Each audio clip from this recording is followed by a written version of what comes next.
Recording start in 5, 4, 3, 2, 1. Start.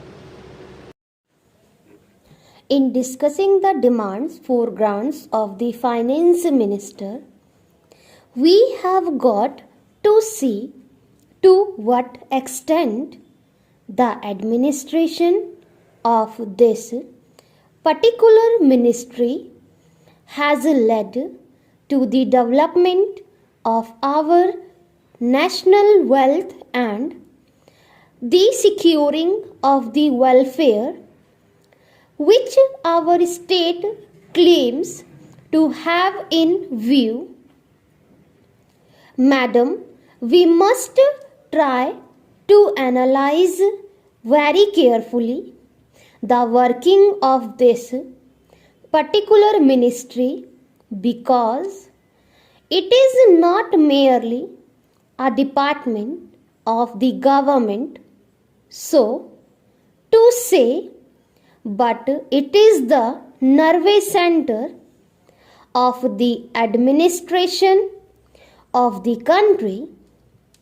I would like first to refer to the role of foreign capital because in determining the manner in which the permission of capital issues has been granted by the particular administration, we should keep in our mind to what extent the interests of our nation have been served. I fully endorse the statement which the previous speaker has made so far as repatriation of the investments made by foreigners and of profits are concerned. We have dealt with this topic quite a number of times. I do not want to reiterate anything apart from only supporting what the honorable member who just now spoke said. I would now like to deal with the investments of foreigners in India. Madam, the government of our country accepted the proposition that in allowing foreign investment, it should come in only in such industry and such a form of production wherein our national investors will not come forward and in which technical skill is wanted. There is also one other factor which the industrial policy of our government of 1948 as adumbrated further in 1949 by the Prime Minister laid down.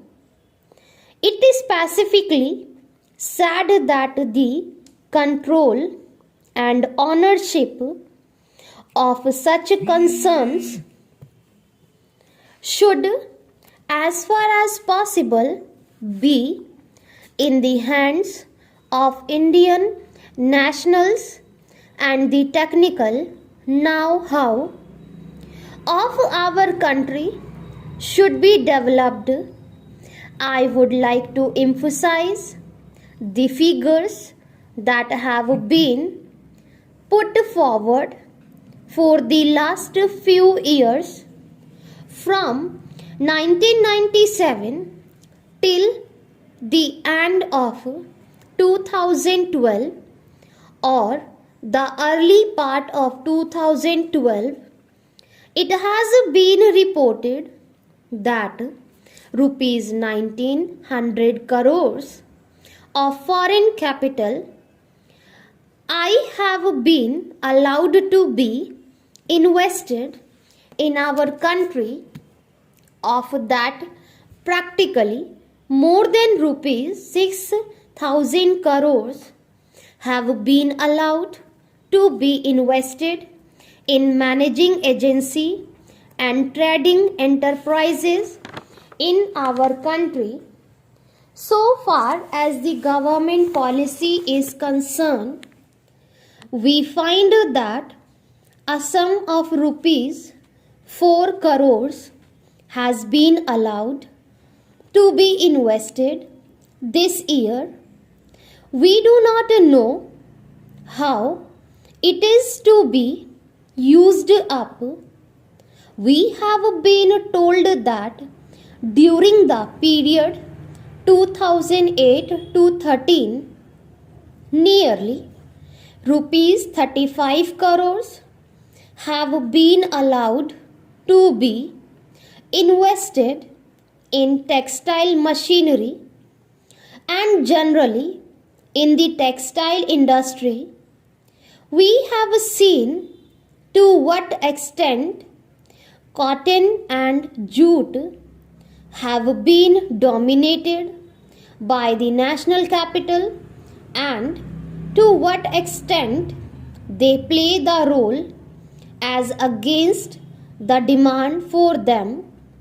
We know further what the government is doing in regard to these industries and how the Indian counterpart in these industries are behaving, then why this further penetration of foreign capital even in regard to the expansion scheme.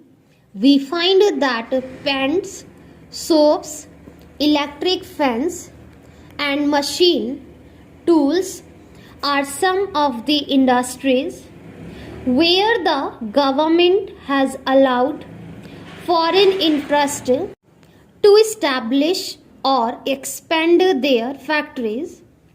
It will adversely compete with the production of the country when the indigenous producers do not find any market in this sphere.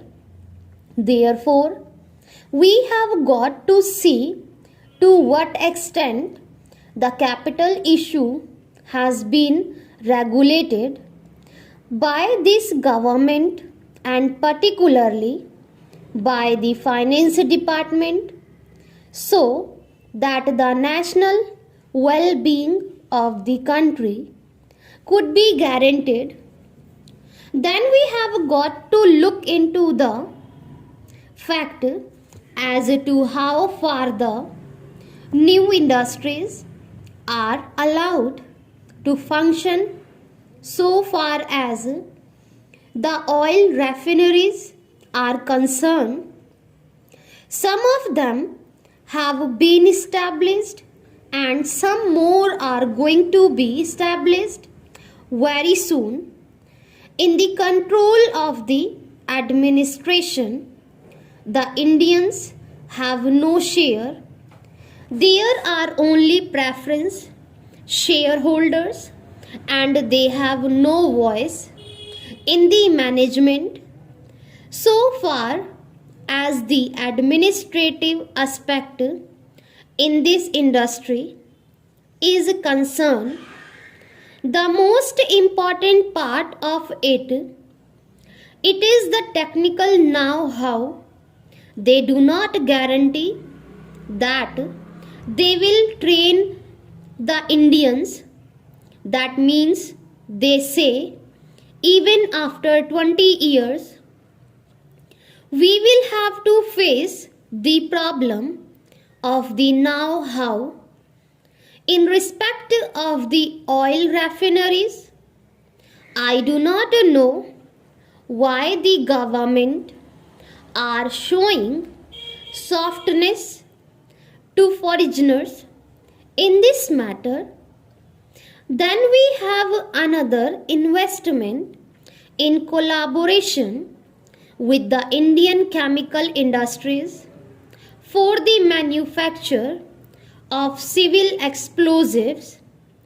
Here, as far as I have gathered, only 20% is going to be Indian capital.